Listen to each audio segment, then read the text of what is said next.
The Guyana Power and Light will have to utilize some $200 million of its funds to pay over 700 employees of the company a retroactive salary increase of 5% for 2020.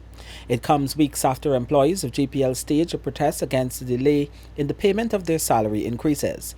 According to the agreement, the 5% is regarded as a full and final settlement of all claims for increases in remuneration for the year 2020. Additionally, the Guyana Power and Light and the National Association of Agricultural, Commercial and Industrial Employees (NAACIE) have agreed to urgently consider the proposals for a revised collective labor agreement for the period 2021-2023. Initially, the Guyana Power and Light was offering 5% across the board for 3 years, but that proposal was rejected by the union, with workers asking GPL to pay more. Speaking to the newsroom shortly after the signing of the agreement, NAACIE's General Secretary Dachan Nagasar explained that the decision was reached after GPL's financial position was considered by the union. He said the negotiations also saw the two sides agreeing on a range of additional fringe benefits for meals, traveling and out-of-town allowances, which will be payable from 2021. We are continuing to negotiate and discuss 2021 to 2023.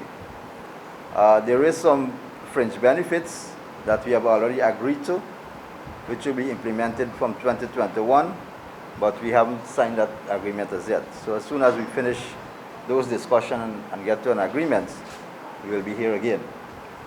And hopefully we could get it started out as early as possible. In welcoming the amendment to the 2001 labor agreement, Nagasar said he hopes that the negotiations to take place on the 3-year agreement will conclude expeditiously.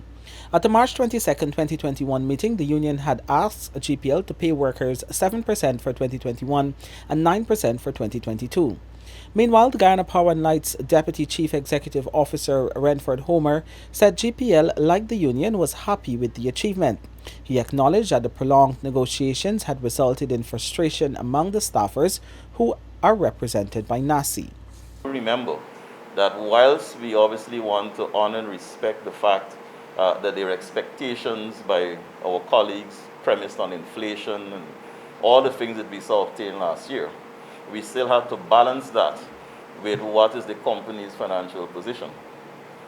And of course, we've had our own challenges at GPL, during last year, and they continue into this year, where I think it is no secret that the pandemic has affected to some extent the livelihoods of many.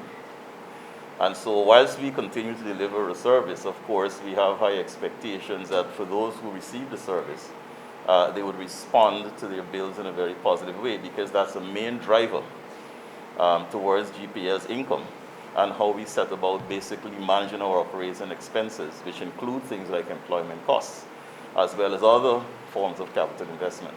Renford did not confirm the total size of the payout, but said, while we want to honor the expectations of our colleagues, we had to balance that with the company's financial position. He said GPL had its own challenges in 2020, having been affected by the COVID-19 pandemic. Kurt Campbell, Newsroom.